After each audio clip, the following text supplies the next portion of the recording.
Jacob, incredible job. This brought me back to my childhood of those early Amblin films. So thank you so much for that. This is a story that's been in your head a long time. It was originally a popular short, but how has the additional runtime to your story, helped in unexpected ways?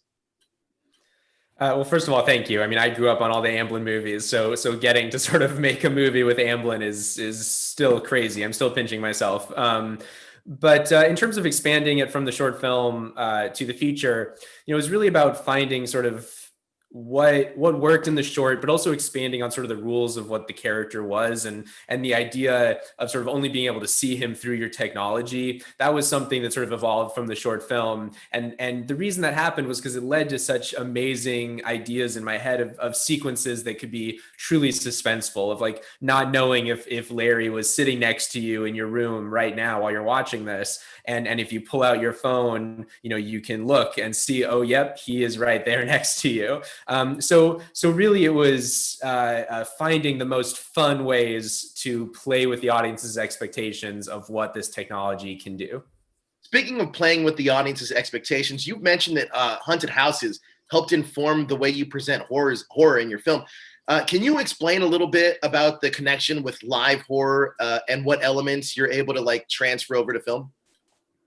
Definitely. So I ran a haunted house with a bunch of my friends for many years, which is something I had the time of my life doing. And I also learned a ton about what was scary, right? And I learned that sort of the suspense and the sort of lack of scares is just as important as the actual moment someone jumps out and scares you.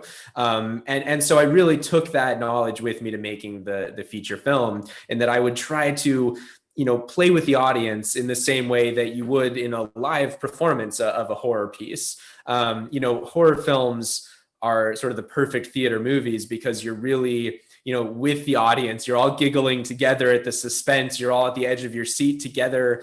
Some of my favorite experiences in movies have been horror movies at the theaters because you're all in it together.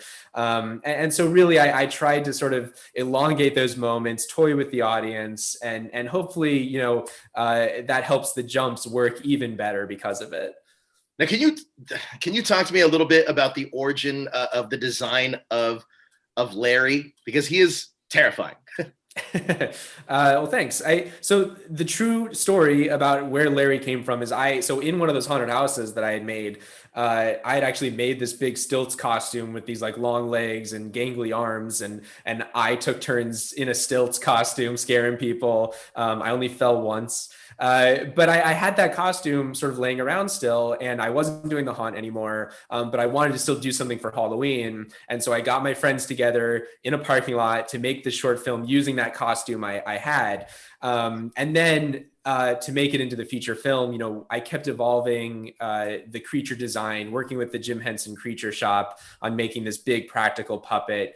And really wanting to make someone who was both terrifying, sort of when you see him from afar, but also sort of as you get closer and closer to him, as someone you can almost feel their loneliness. Right. You could feel their isolation, and that they've been, they haven't been around people very much.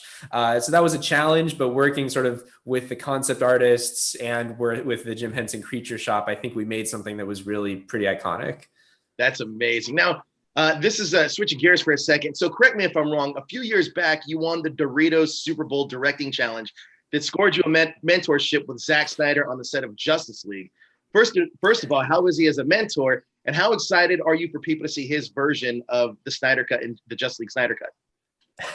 This is a very different question. Yes, I did. I won the Doritos Crash the Super Bowl contest, which was amazing. And getting to shadow Zack Snyder on Justice League. I mean, what a freaking incredible experience. Because, he and his whole crew really just opened up the set to me, and I got to ask so many questions, and it was honestly such an important part of sort of me learning as a filmmaker, even though that was a much bigger movie than Come Play was, but still, so much of interacting with the cast and interacting with the different, crew members and the production design team and DP. I took so much of that information to when I got to make Come Play. So he was incredible. And I am very excited as a fan to see the new version of Justice League. There was so many great scenes I saw being shot on set, and I can't wait to see how it all comes together. Well, I can't wait for everybody to see Come Play, because it really is the perfect movie for this time of year. So thank you so much for your time, Jacob. Thank you.